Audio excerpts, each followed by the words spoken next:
Yo, what is up everybody? Welcome back to the channel. It's your boy burstzgyt back here. Hope you all are doing well. Today we have a Kong Studios Battle Damage non-bloody variant Ultra Ego Vegeta to review. There's a lot of good things about this figure. There are little nitpicks that I have, but we'll get into that. Quick things to note, this video is formatted a little bit differently in terms of the structure. Usually I do like a voiceover afterwards to kind of get everything in order, but I tried to do something a little bit different here with doing it all in one take, have the comparisons in the background and all that good stuff. If you guys enjoy that, let me know in the comments. I'll try to make that more of a thing. And yeah, don't forget to check out all the social links in the description. Leave a like on the video if you love it. And yeah, hopefully you guys are enjoying the content that goes around on the channel. But without further ado, hope you guys enjoy the review. Catch you later. Let's just jump straight into this. So this Vegeta right here is honestly, it's pretty cool.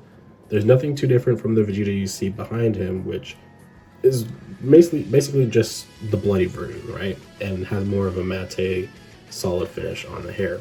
This one obviously looks like has more of a metallic coat, and the purple is a little bit, not brighter, a little bit darker in some places, which for me, I liked. I didn't really like the color of the hair for the, shirtless version. That one was kind of a little bit odd for a color to me. I know people say it's a little bit more accurate, but I just like the color purple.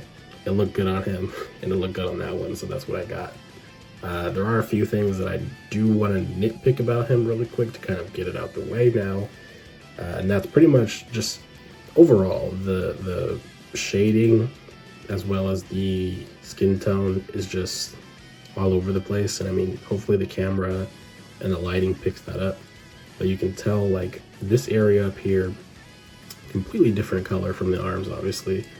And I know that they're trying to, not blend these colors together, but you can see the blue bleeding out into the skin. The arms here, they tried to do some shading, but if it just feels like it's not working. I would have preferred if it was all just one solid color.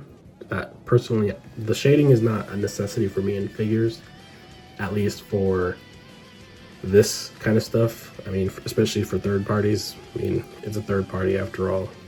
I'm not expecting it to be anything super out of this world, so when they do it, and it works, I'm very appreciative. But when they did put out product images, I could tell that this was still going to be there because it was an official product image that they were sharing on their socials, and I was like, okay, yeah, it's kind of bad, but I still got it because, I mean, overall, the quality of the body to have is pretty decent.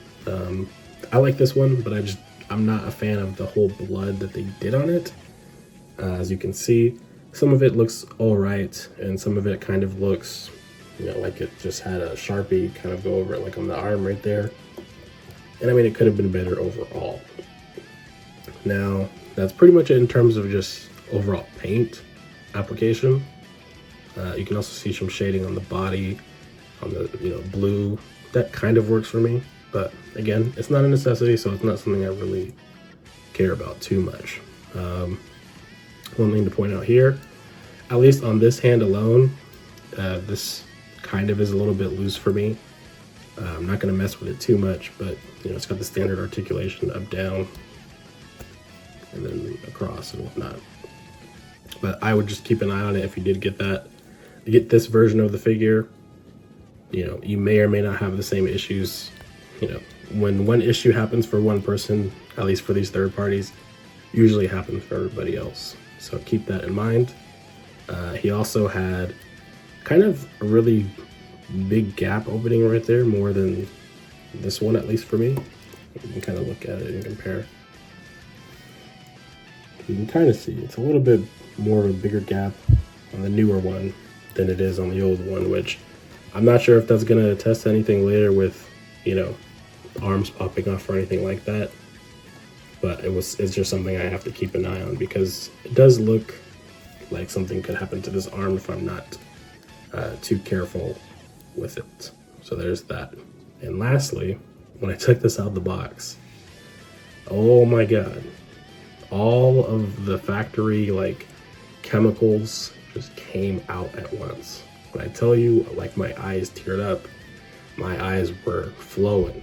So if you have this figure, you haven't opened it yet, do not put him in front of your face. Go and put him you know, on your desk counter, let them air out for like a few minutes, and then, you know, mess with them, because you don't want that shit in your eye. I promise you, it does not feel good.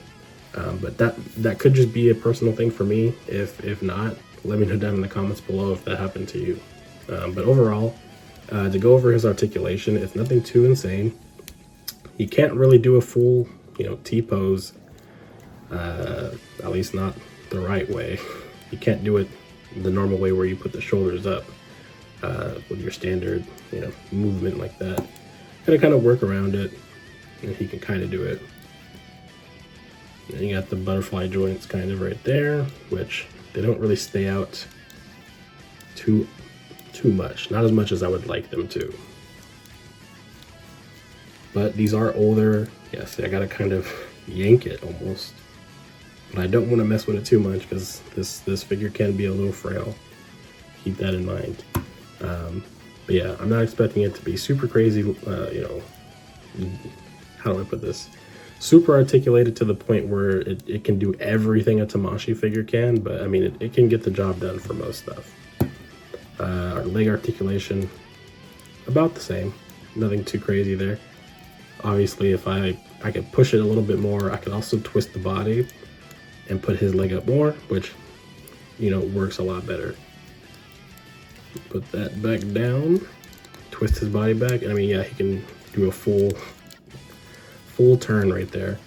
Articulation here, I don't want to mess with that, but you can kind of see there, that's his range for going forward. And he can't really go, oh, he can, there we go, his thing was in the way. That's how far he can go back. Standard, you know, left, right, up, down. Obviously the hair gets in the way just a tad, but it's fine. Now, to conclude and start getting into the accessories, I'm not going to take too long talking about the accessories, as they're not anything too crazy to worry about. First off, this UI head, I now have two of them because you get one with this figure as well.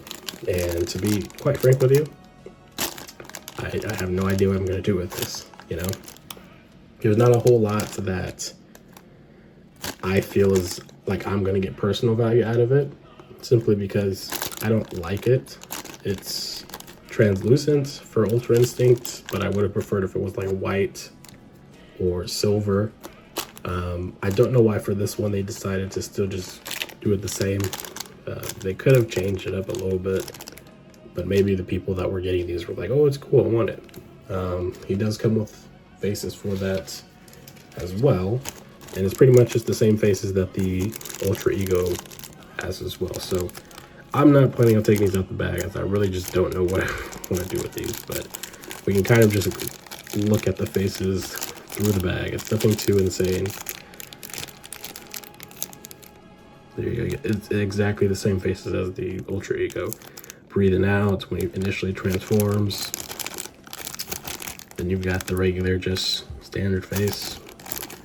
And you've got this nice, big, smiling grin. Or laughing, whatever you want to call it. Which, I mean, if he's an Ultra Instinct, it wouldn't really fit him. You know, he's supposed to be like more on a tranquil, calm state of mind. So they could have changed his faces just a tad. And yeah, again, same faces for the Ultra Ego, just obviously the eyes are different color. And I think, yeah, on the UI ones, they also have the God of Destruction earring on there. So, you know, considering he is not a God of Destruction, he's learning Ultra Instinct, that wouldn't really make sense, but it's repurposing, you know, accessories, which at least they gave it to you, right? So to also conclude this, let's just show off his ball peg size.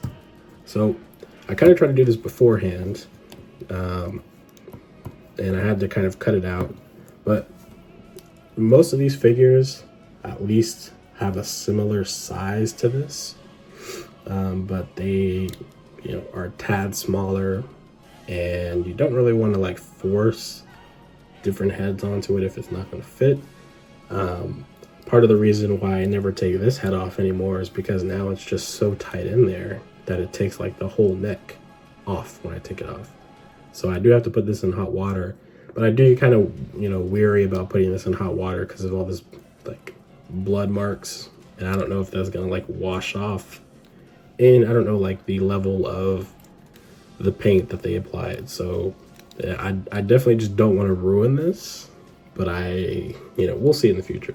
Most of the other Tamashii figures really don't have like a paint rub problem when you're using the hot water thing, as far as I've seen.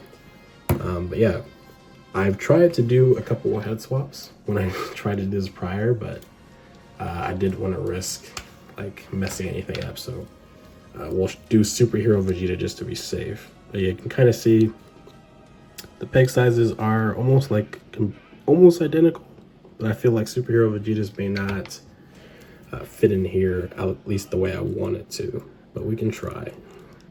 But it won't matter.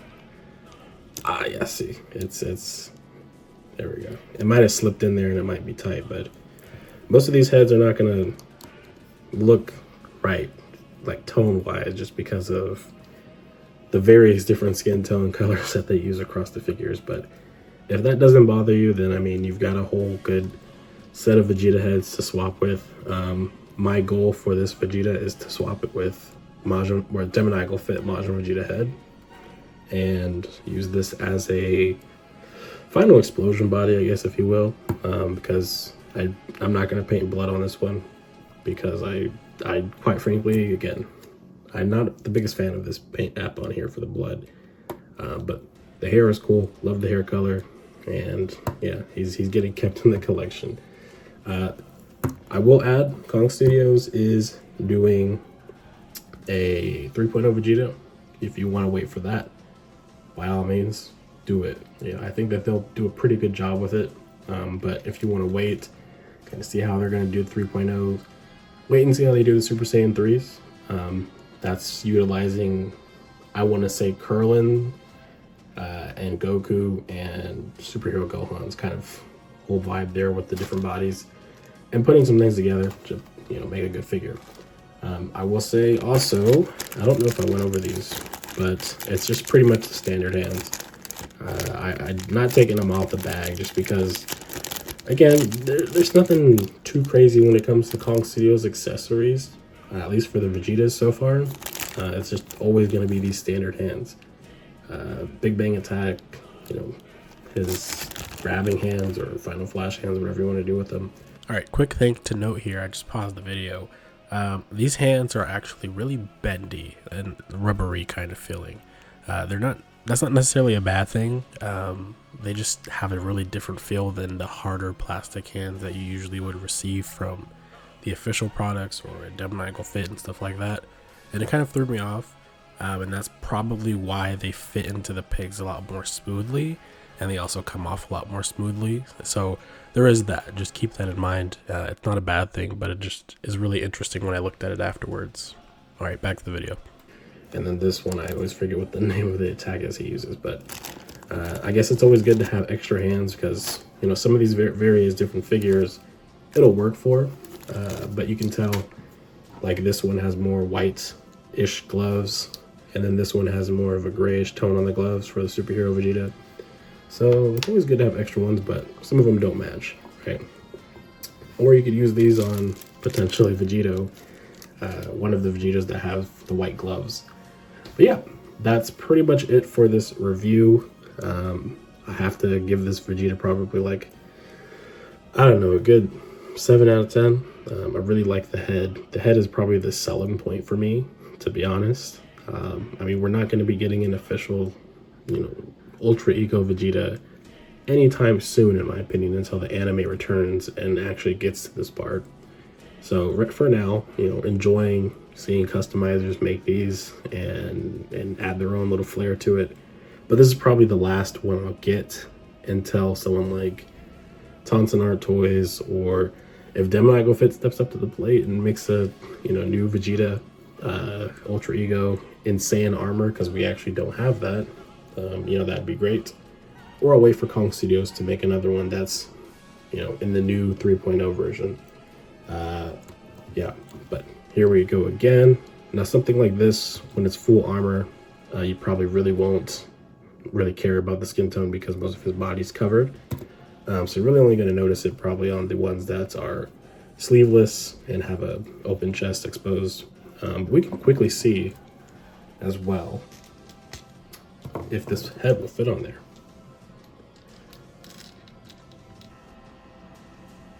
And actually it does fit, so it looks pretty good. Obviously I don't have a Super Saiyan Vegeta, you know, from the prior release years ago, but we are getting a new one.